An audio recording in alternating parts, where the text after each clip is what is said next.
तो दिग्विजय करने के लिए जब निकला तो चारूर के राज्य में जब कंस ने धावा बोला तो चारूर के पास में सेना पहुंची और ये दोनों सगे भाई थे, चारूर और मुष्टिक। इतने बलवान थे दोनों कि 1,00,000 सैनिकों से अकेले युद्ध कर सकते थे, केवल चारूर और मुष्टिक, इतने बलवान थे। तो कंस ने कहा कि देखो व्यर्थ में सेना मारी जाए उसमें कोई फायदा नहीं है, हम दोनों में ही युद्ध हो जाए। आप दोनों भाई एक तरफ और मैं एक तरफ।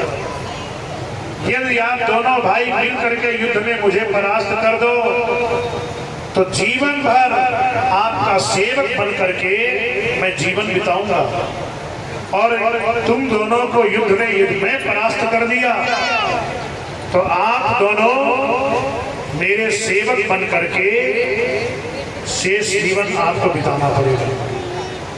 तो ये शर्त मंजूर हो गई और दोनों में बड़ा भयंकर युद्ध छिड़ा। तो कंस ने चारूर मुष्टिक दोनों को परास्त कर दिया, और जब परास्त कर दिया तो अपनी सेना का सेनापति दोनों को बना लिया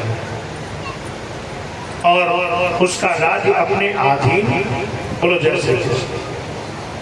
तो वही चारूर मुष्टिक ने आकर के कहा, रे महाराज आप बिल्कुल निश्चिंत रहें, मैंने बहुत बड़ी विशाल रणभूमि का आयोजन किया है, आपके सामने देखते ही देखते कृष्ण राम आएंगे और हम दोनों उनको मार देंगे। बहुत सुंदर रणभूमि का आयोजन किया। एक तरफ विराजमान है युवतियां, एक तरफ राजकुमार बैठे हैं, एक तरफ वृद्ध पुरुष बैठे हैं, एक तरफ संत महात्मा भी बैठे हैं, एक तरफ बड़े बड़े मल्ल पहलवान भी बैठे हैं। उन लोगों ने कहा महाराज बस कृष्ण राम आने ही वाले हैं। रणभूमि में प्रवेश कर रहे हैं कृष्ण राम।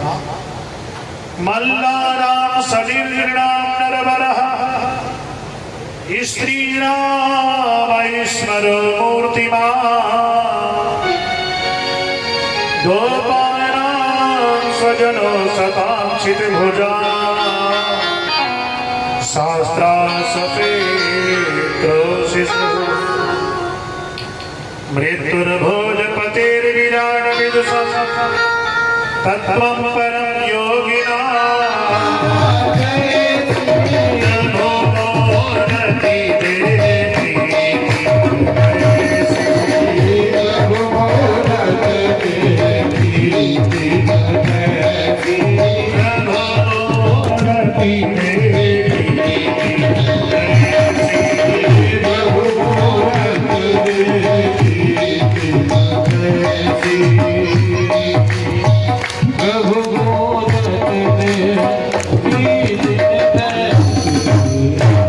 जैसा जिसका भाव है।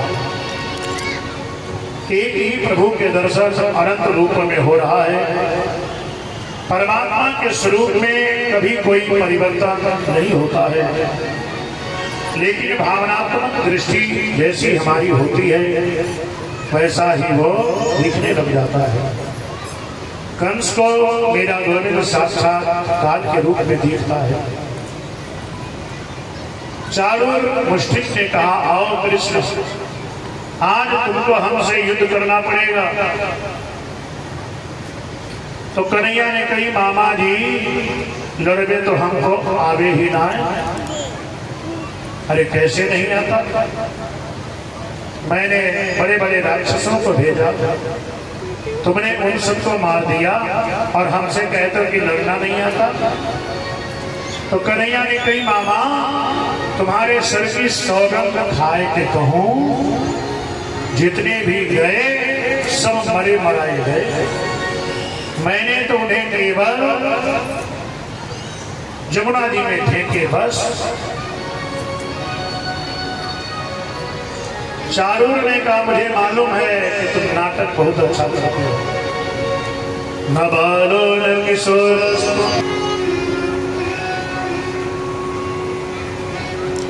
जिस दिन से कृष्ण अवंतिकापुरी से पढ़ करके आए हैं,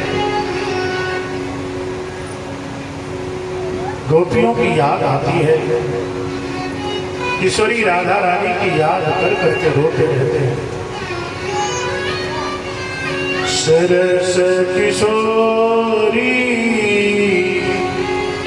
वयस की थोरी, रति रस बोरी, की जय कृपा की कोरी। श्री राधे की जय कृपा की कोरी। सरस किशोरी है वो, वयस किशोरी है वो। सरस किशोरी वयस की थोरी, रति रस बोरी, की जय कृपा की कोरी। श्री राधे की जय कृपा की कोरी। साधन ही ना दिल में राधे, तुम करुणामयी प्रेमय राधे। साधन ही ना दिल में राधे, तुम करुणामयी प्रेमय राधे। काके द्वारे जाय पुकारे, कौन निहारे, दीन दुखी की ओर। श्री राधे दीन दुखी की ओर। श्री राधे दीन दुखी की ओर। अधों से मन खाता नहीं, पाप करने से मन जी भरता नहीं है, और भजन में हमारा मन लगे, ऐसी हमारी मन की प्रवृत्ति नहीं। तो आइए किशोरी जी के सम्मुख बैठकर मेरा मन की तो वार्ता करते हैं। करता यघन नहीं देख यघाओ, करता यघन नहीं देख यघाओ, भजन करन मन को लगाओ।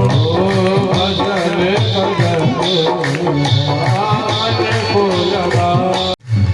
अरे उद्धव, मैं हजारों बार ब्रज को भुलाने का प्रयास करता हूँ, लेकिन फिर भी भुला नहीं पाता। जब ही सुरतिया वही सुख की, सुरतिया सुख की, जियत मरत सुधि नाही, जियत मरत सुधि नाही।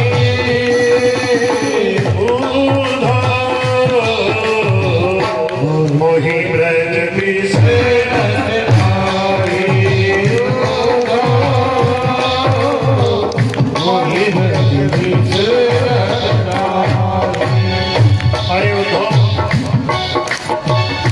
बार बार प्रयास करने के बावजूद भी मैं गोपियों को भुला नहीं पाता है। अरे उद्धव, किशोरी राधा रानी की याद आती है, माँ यशोदा की भी याद आती है। अरे उद्धव,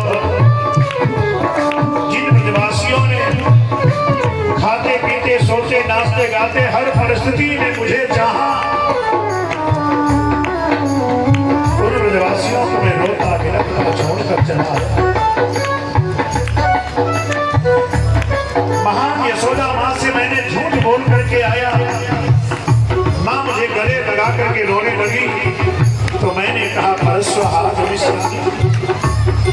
आंसू भीग गए, हाथ हो गया। अरे उद्धव, एक बात मुझे बहुत याद आ रही है। और स्वयं सारथी की जगह पर बैठ गए, जरा सा इशारा किया तो घोड़े cut cut cut cut cut cut cut cut चलने लगे। एक सैनिक बोला, भैया रथ के ऊपर गरुड़ जी महाराज विराजमान है, रथ रथ गरुड़ की तरह उड़ता होगा। अब रथ गया कृष्ण का दूर। ए कृष्णा। एक सैनिक बोला, भैया वो तो सब ठीक है, लेकिन रुक्मणी जी कहाँ हैं? तो एक सैनिक बोला, रुक्मणी जी मंदिर में पूजा कर रही हैं। एक सैनिक दौड़ा दौड़ा मंदिर में गया, रुक्मणी जी नहीं है। रुक्मणी जी कहाँ है? बोला, मुझे क्या मालूम, मैं तो चरणों की पादुका देखने में लगा था। रुक्मणी जी कहाँ है? बोला, मुझे क्या मालूम, मैं तो मुकुट देखने में लगा था। एक ने कहा, मैं बताऊं कहाँ है? बोला, बताओ। ले तो गया। हम 20,000 सैनिकों के बीच से लेकर के चला गया, तुमने रोका क्यों नहीं? उसने कहा, सुनो, मैं तो देख रहा था कि लिए जा रहा है, लेकिन मैंने सोची जोड़ी बहुत अच्छी है, पहले ले जाने दो, बाद में बताऊंगा।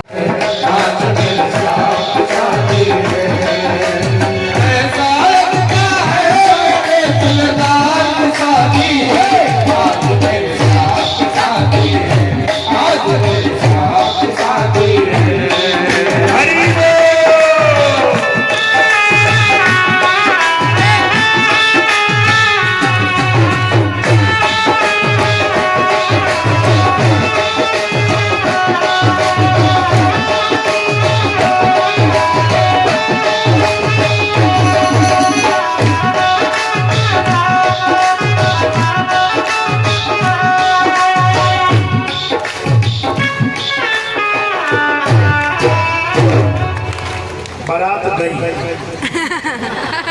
आप लोग बैठी रहो, वक्त किसी का इंतजार नहीं करता। हाँ, बारात गई, पहुंच गई। फिर उसके पश्चात भोजन रस्म क्या है? जयमाल सिस्टम होता है ना। लेकिन जयमाल के पहले बेटी कहीं जाती है, हाँ, ब्यूटी पार्लर। तो रुक्मणी महारानी सखियों को बुला रही है सजाने के लिए। मेरी सखियों मुझे मेहंदी लगा दो, मेहंदी लगा दो मुझे सुंदर सजा दो, मेहंदी लगा दो मुझे ऐसा सजा दो, मुझे श्याम सुंदर की दुल्हन बना दो, मुझे श्याम सुंदर की दुल्हन बना दो, मुझे श्याम सुंदर की दुल्हन बना दो। हाँ, देखिए, शिव हरे भक्त परिवार के जितने भी सदस्य हैं, आगे आकर के अपने अपने जोड़े के साथ खड़े हो जाए। आओ मेरी सखियों मुझे मेहंदी लगा दो, आओ मेरी सखियों मुझे मेहंदी लगा दो, मेहंदी लगा दो मुझे सुंदर सजा दो, मेहंदी लगा दो मुझे सुंदर सजा दो, मुझे श्याम सुंदर की दुल्हन बना दो, मुझे श्याम सुंदर की दुल्हन बना दो। हरि बोल।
बैंड बाजा बिना पैसे के बैंड बाजा ना बजाएंगे आजाद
Oh,